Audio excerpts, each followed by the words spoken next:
नमः संस्कृताय। जय हिंद साथियों। मित्रों, आप बहुत ही अच्छा तैयारी कर रहे हैं, सबका हार्दिक अभिनंदन है, स्वागत है। समास पढ़ रहे हैं, इससे पहले केवल समास पढ़ रहे हैं जिसको नित्य समास भी कहते हैं। तत्पुरुषादि भेद संज्ञा भेद मुक्त केवल समासः। केवल समास 4 प्रकार का बताया गया था आपको, जिसमें से वागार्थ इव तालपतनंग ये मुख्य उदाहरण थे उसके। फिर लौकिक विग्रह और अलौकिक विग्रह। समास किसको कहते हैं? समसनम समास। लौकिक विग्रह कृष्ण समीपम उपकृष्णम लौकिक विग्रह हुआ, और अलौकिक विग्रह के लिए कृष्ण गस समीपम सु फिर लोप हो जाता है। और अलौकिक विग्रह इस तरह से पूछे तो ध्यान रखना है, विभक्ति प्रत्यय जोड़ करके बनाना है। प्रथम वीडियो यदि आपने नहीं देखा है समास का तो उसको देख लेंगे। फिर बताया गया था आपको नित्य समास, अनित्य समास, सुपद विग्रह, असुपद विग्रह। सुपद विग्रह अनित्य समास होता है और असुपद विग्रह नित्य समास होता है। वृत्तियां कितनी होती है ये बताया गया है आपको। यदि आप ये सब नहीं पढ़े हैं तो पुनः जाकर के प्रथम वीडियो आप देखें, उसमें बहुत कुछ बताया गया है। तत्पुरुष, पूर्व पद अव्यय, उत्तर पद अव्यय, बिना अव्यय का भी तत्पुरुष होता है कुछ, उसको बताया गया है। द्वितीय पार्ट है तत्पुरुष समास का।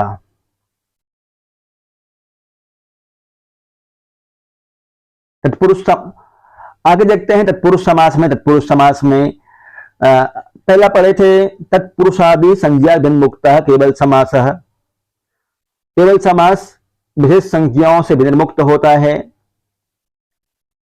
अव्ययभाव समास पूर्व पद प्रधानो अव्ययभाव। तत्पुरुष समास में उत्तर पद की प्रधानता होती है। तत्पुरुष समास में उत्तर पद की प्रधानता होती है। पूर्व पद और उत्तर पद बताया गया है आपको प्रथम एक वीडियो में, जिसमें कि 15 मिनट में बताया गया है। पूर्व पद पहले वाला पद कहलाता है और उत्तर पद बाद वाला। जैसे अभी आप पढ़ रहे हैं, एक उदाहरण के रूप में देखते हैं, प्रधानता प्लस उत्तर पद से प्लस प्रधानता। इसको पूर्व पद मान लीजिए और इसको उत्तर पद मान लीजिए। ये पूर्व पद कहलाएगा और ये उत्तर पद कहलाएगा जब इसको जोड़ने की बात आए। उदाहरण है कृष्ण समीपम उपकृष्णम। उपकृष्णम, उपकृष्णम शब्द में, उपकृष्णम शब्द में ये पूर्व पद हो जाएगा, ये उत्तर पद हो जाएगा।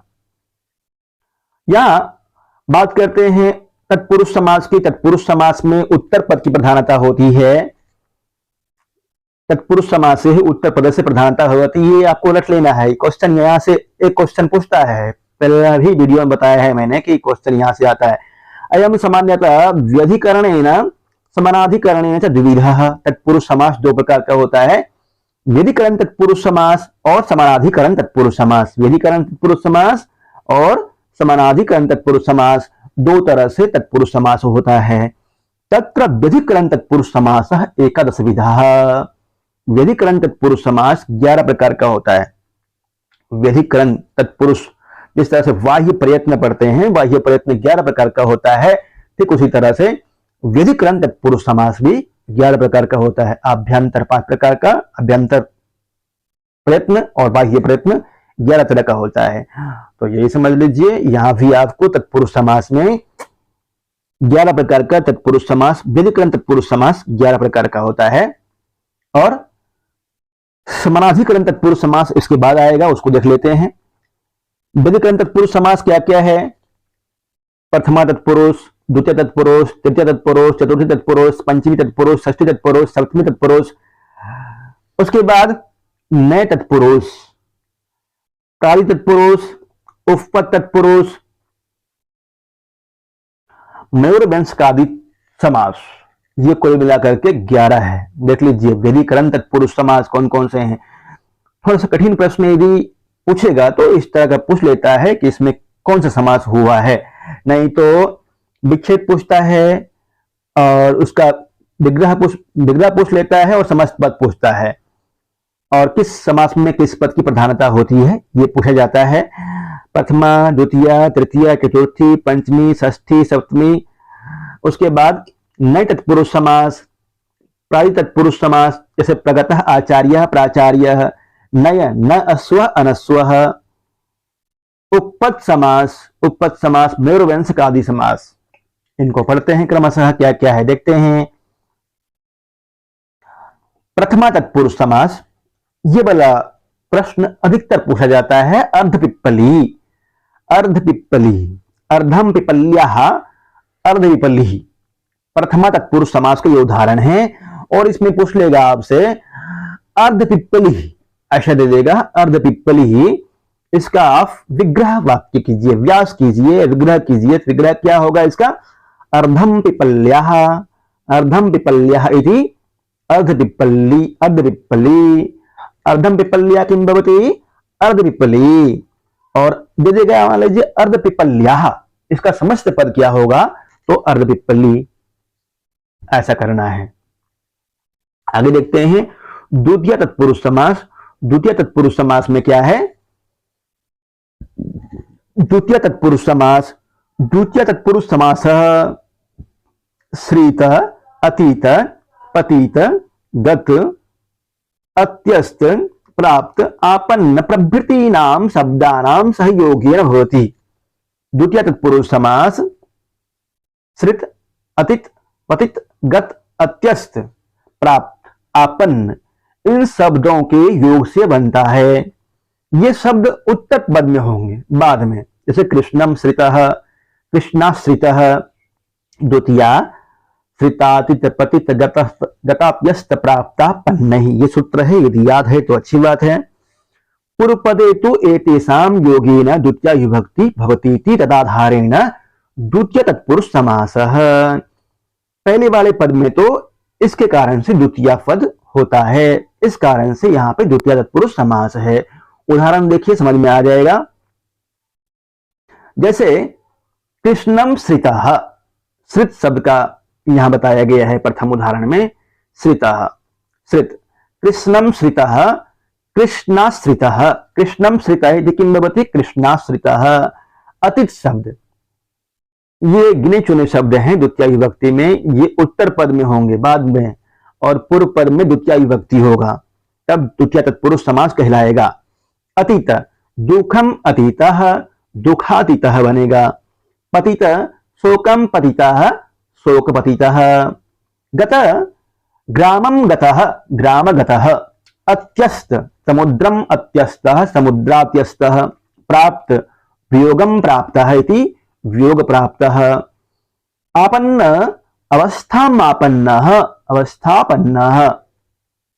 इन शब्दों को याद कर लीजिए, ध्यान रखिए कि यदि ये बाद में आते हैं, उत्तर पद में आते हैं, तो द्वितीय तत्पुरुष समास कहलाएगा।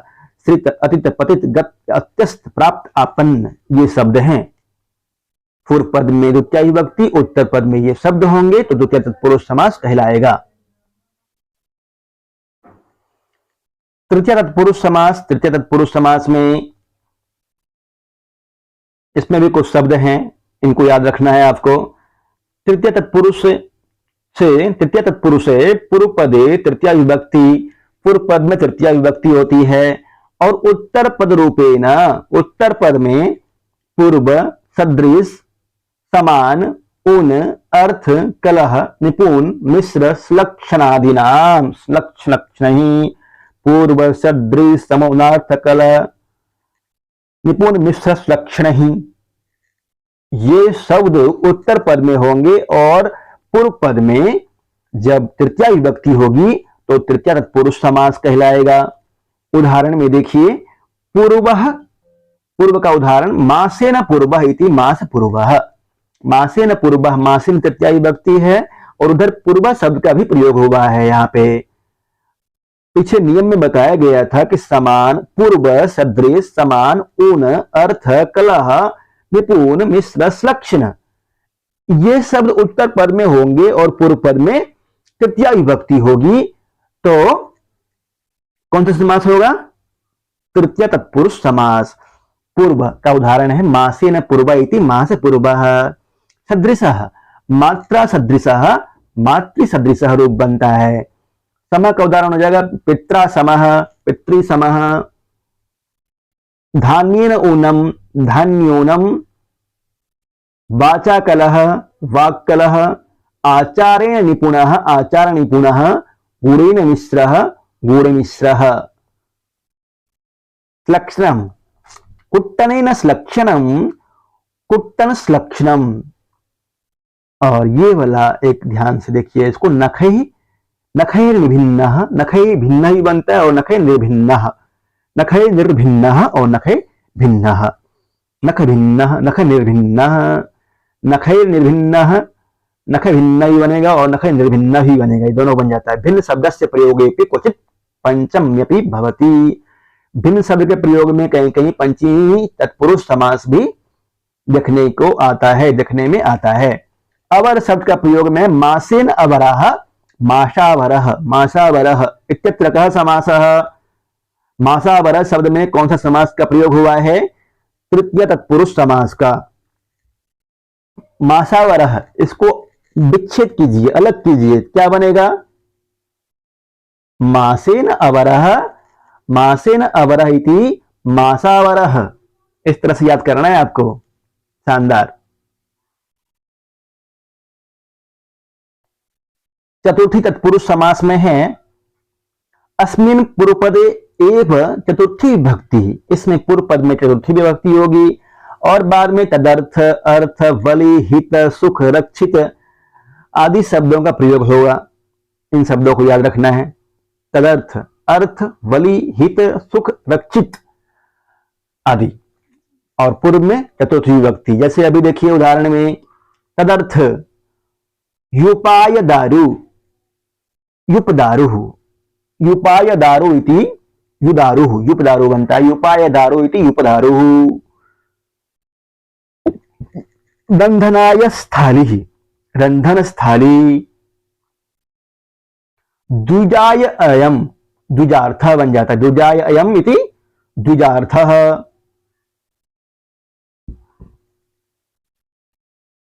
वली, भूताय वलिः, भूतवलिः, भूताय वली इति वली, भूताय वली, भूतवली बनेगा। हितम, गबे हितम, गोहितम। सुखम, गबे सुखम, गौसुखम। रक्षितम, गबे रक्षितम, गौरक्षितम।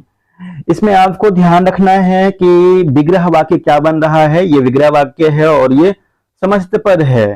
समस्त पद दे देगा भूतवली इत्यस्य विग्रह वाक्यम किम। आपको निशान लगाना है भूतायवली इति भूतवली चतुर्थी तत्पुरुष समास से। यदि पूछता है समास का नाम पूछेगा चतुर्थी तत्पुरुष समास पे निशान लगाना है। गोहितम इत्यत्र इत्यस्य विग्रह वाक्यम किम। गोहितम इत्यस्य विग्रह वाक्यम गबे हितम, गोहितम हित अर्थ में है। गोरक्षितम, गबे रक्षितम, गोरक्षितम। इसी तरह से पंचमी तत्पुरुष समास का भी उदाहरण देख लीजिए आप। पंचमी तत्पुरुष समास में क्या होगा? अस्मिन पूर्व पदे पंचमी विभक्ति। इस समास में पूर्व पद में पंचमी विभक्ति होगी और उत्तर परत्वेन, उत्तर पद में भय, भीति, भीत, भय, भीत, भीति, भी, अपेत, अपोड़, मुक्त, पतित, अपत्रस्तादयः विवक्ष्यन्ते ही। उत्तर पद में भय, भीति, भीत, भी, अपेत, अपोड़, मुक्त, पतित, अपत्रस्त आदि शब्दों का प्रयोग होगा। अभी उदाहरण देख लीजिए, समझ में आ जाएगा आपको। भयम शब्द के प्रयोग में चोरात भयम, चोरात भयम इति चोर भयम, चोरात भयम पंचमी विभक्ति। चोरात पंचमी विभक्ति होता है ना। चोरात भयम इति चोर भयम।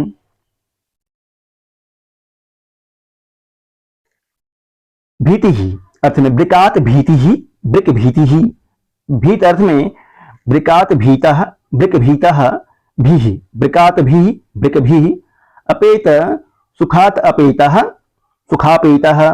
अपोढ़ अर्थ में कल्पनायः अपोढ़ः, कल्पनापोढ़ः। मुक्त चक्रात मुक्तः, चक्रमुक्तः।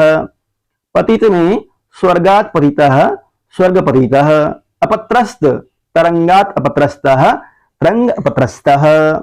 इन शब्दों को ध्यान रखना है। पंचमी तत्पुरुष समास में उत्तर पद में इन शब्दों का प्रयोग होगा। भयम, भीति, भीतः, भी, अपेतः, अपोढ़ः, मुक्तः, पतितः, अपत्रस्त। इन शब्दों का प्रयोग होगा। यदि आपसे कोई पूछता है, प्रश्न पत्र में भी इस तरह से आता है कि ब्रिक भीतः इत्यस्य विग्रह वाक्यम किम भवति विकभीतः। विग्रह वाक्य क्या होगा इसका? विकात भीता इति विकभीतः। पंचमी तत्पुरुष समास हो जाएगा यहाँ पे। गुड। आगे देखते हैं षष्ठी तत्पुरुष समास में। षष्ठी तत्पुरुष समास में भी इसी तरह से पूर्व पद में षष्ठी विभक्ति होगी और उत्तर पद में याजक पुरुष संबंधार्थक शब्द भवन्ति। याजक और पुरुष संबंधार्थक शब्द होते हैं। जैसे उदाहरण में देखिए आप, याजकः धर्मानां याजकः धर्मयाजकः। धर्मानां याजकः इति किं भवति? धर्मयाजकः। पूजकः देवानां पूजकः देवपूजकः। पुरुषः राज्ञः पुरुषः राजपुरुषः। ये वाला बहुत प्रसिद्ध है, राज्ञः पुरुषः इति राजपुरुषः। उदाहरण में देखे होंगे राज्ञः पुरुषः राजपुरुषः। यदि इसका अलौकिक विग्रह पूछे आपसे तो क्या बताएंगे? अलौकिक विग्रह में क्या का रूप है? षष्ठी तत्पुरुष समास का षष्ठी तत्पुरुष है। षष्ठी तत्पुरुष में पूर्व पद में कौन सी विभक्ति होती है? षष्ठी विभक्ति। पूर्व पद में षष्ठी विभक्ति होगी और उत्तर पद में याजक पुरुष आदि संबंधार्थक शब्द होते हैं। तो राज्ञः षष्ठी विभक्ति में इसका इंगस आता है, इंगस। और पुरुष सु हो जाएगा, पुरुष सु। राजन लौकिक विग्रह और अलौकिक विग्रह अच्छी तरह से बताया गया है प्रथम वीडियो में, उसको अच्छी तरह देखिए। राजन गस और पुरुष सु, इधर सु, पुरुष के बाद सु आएगा। इसको बोलते हैं अलौकिक विग्रह। जिस भी विभक्ति का है उसका प्रत्यय दिखा देना, सुबंत में उसका प्रत्यय दिखा देना अलौकिक विग्रह कहलाता है। और लौकिक विग्रह इस तरह से राज्ञः पुरुष राजपुरुष। सीतायाः पति सीतापति। हंसानाम राजा राजहंसः। जब अलौकिक विग्रह इसका दिखाएंगे तो यहाँ पे हंस शब्द है, षष्ठी विभक्ति बहुवचन में बनता है तो आम आ जाएगा। हंस, हंस षष्ठी विभक्ति बहुवचन में प्रत्यय में आता है आम। इसको लिखवाया है मैंने, बन जाता है हंसा नाम राजा। और राजा का हो जाएगा राजा प्लस सु, राजा राजनसु, राजनसु राजहंस। ये अलौकिक विग्रह है। अलौकिक विग्रह यदि पूछता है तो ध्यान देना है, नहीं तो लौकिक विग्रह याद करते चलिए। सप्तमी तत्पुरुष समास में, सप्तमी तत्पुरुष समास में भी इसी तरह से पूर्व पद में सप्तमी विभक्ति, उत्तर पद रूपेण शौंड चतुर धूर्त कितव सठ प्रवीण संबित पटु पंडित कुशल चपल निपुण सिद्ध शुष्क पक्व अंतर अधि वंधादि शब्द व्यवह्रियन्ते। इन शब्दों का व्यवहार होता है। निंदार्थक ध्वंसादि शब्दानां व्यवहारे सप्तमी भवति। ध्वंस आदि शब्दों के व्यवहार में भी सप्तमी विभक्ति का प्रयोग होता है। उदाहरण देख लीजिए, समझ में आ जाएगा। अक्षेषु सौंडः, अक्ष सौंडः, ये वाला इंपोर्टेंट है, याद रखना है आपको। अक्ष सौंडः, इसका विग्रह वाक्य क्या होगा? अक्षेषु सौंडः, अक्ष सौंडः। और अक्षेषु सौंडः का समस्त पद क्या होगा पूछे आपसे तो क्या जवाब देंगे? अक्ष सौंडः, यह समस्त पद है और यह विग्रह वाक्य है। विग्रह वाक्य और समस्त पद। कर्मणि कुशल इति कर्म कुशल अयम जन कर्म कुशल। ये तो कर्म में कुशल है, आप मेहनत कर रहे हैं, कर्म कुशल है। चक्रबंध, चक्रबंध। स्थाल्यां पक्वः, स्थाली पक्वः। तीर्थध्वांस, तीर्थध्वांसः। ध्वांसार्थे श्राद्ध का कह, श्राद्ध का कह। और भी उदाहरण बनते हैं।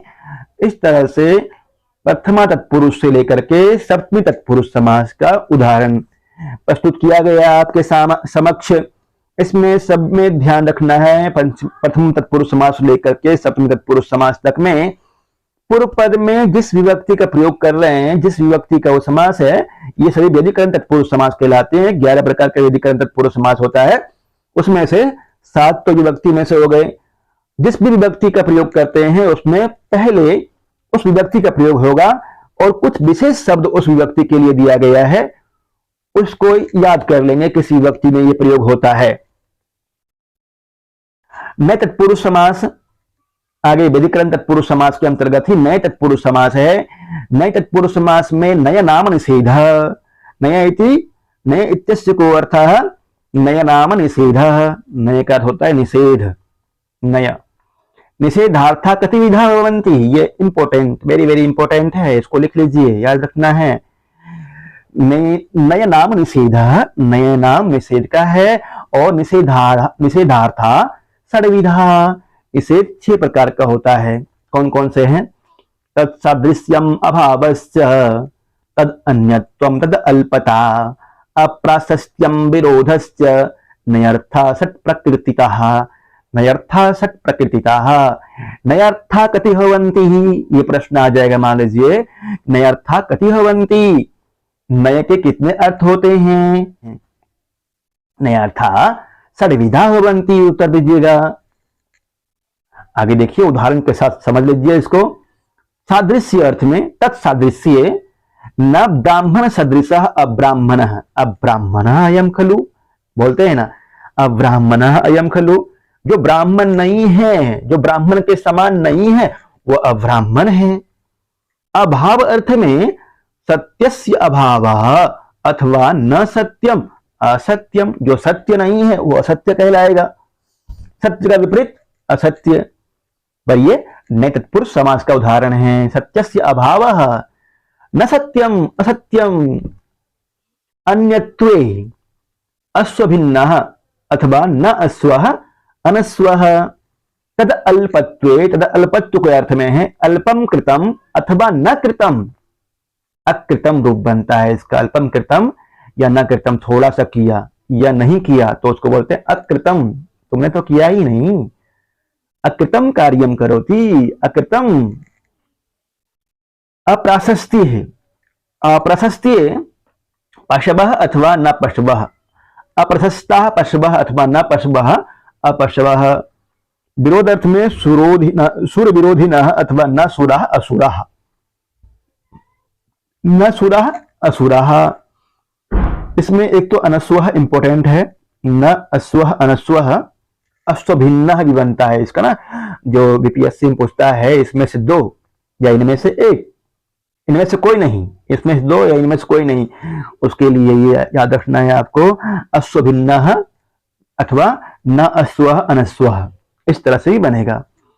सत्यस्य अभावः न सत्यम असत्यम, छोटी छोटी बातें हैं यहाँ पे, हम लिख करके आ जाते हैं। सत्य असत्यम आ गया, सत्यम में असत्यम का निम्न में से कौन सा विच्छेद सही है, उसमें यह भी दिया गया हो सत्यस्य अभावः, और दूसरा ऑप्शन में हो बी में न सत्यम, और चौथा ऑप्शन में दे दे इनमें से 2, 5वां ऑप्शन दे इनमें से कोई नहीं, हम इनमें से एक मार करके दिया जाते हैं न सत्यम, तो गलत हो जाएगा।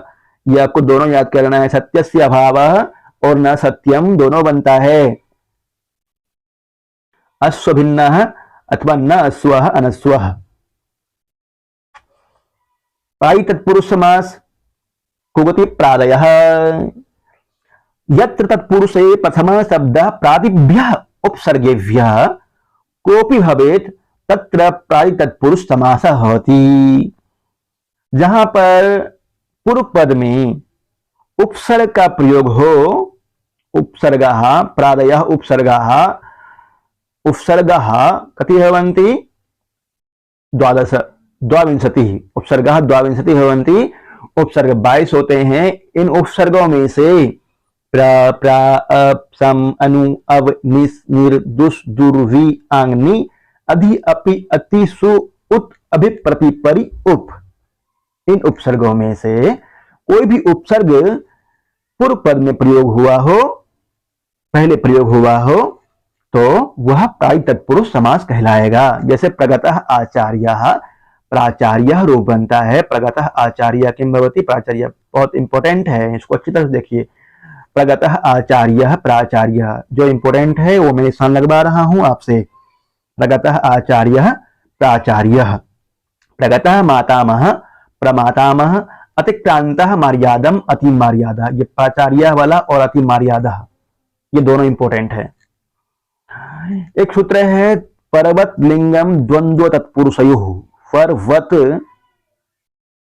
पर्वत परवल लिंगम द्वंद्व तत्पुरुषयोः, इस तरह सूत्र बन जाता है, परवल लिंगम द्वंद्व तत्पुरुषयोः। द्वंद्व और तत्पुरुष समास में फरवत के समान लिंग होता है, मतलब पर वाला शब्द जो होगा बाद वाला, जैसे प्रगतः आचार्य, आचार्य शब्द के अनुसार लिंग होगा। मर्यादम मातामह के अनुसार होगा। अतिक्रांतः मर्यादाम अतिमर्यादः, अतिमर्यादः। फरवत लिंगम द्वंद्व तत्पुरुषयोः। निष्क्रांतः कौशाम्ब्यः निष्कोशाम्बिः, निष्क्रांतः कौशाम्ब्यः इति किं भवति? निष्कोशाम्बिः।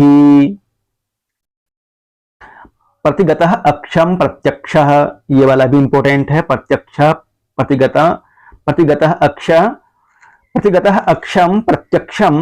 अवकृष्टः कोकिलयः अवकोकिलः। उद्गतः वेलाम उद्वेलः। उत्सितः पुरुषः कुपुरुषः। परिम्लानः अध्ययनाय पर्यध्ययनम्। अशुक्लं शुक्लं कृत्वा शुक्लीकृत्य, अशुक्लं शुक्लं कृत्वा शुक्लीकृत्य भवति शुक्लीकृत्य। इसका यदि पूछे आपसे कि लौकिक विग्रह क्या होगा, तब अशुक्लम शुक्लम कृत्वा शुक्लीकृत्य, अलंकृत्वा अलंकृत्य, अलंकृत्वा इति अलंकृत्य, इस तरह से बनता है। उपपद तत्पुरुष समास बार बार दोहराएंगे तो आ जाएगा समझ में आपको। समास थोड़ा सा कठिन लगता है, जो साथी नए हैं ध्यान दें, समास कठिन विषय है थोड़ा सा, परंतु बार बार प्रयत्न करने के बाद आपको समझ में आने लग जाएगा कि ये किस समास का उदाहरण है।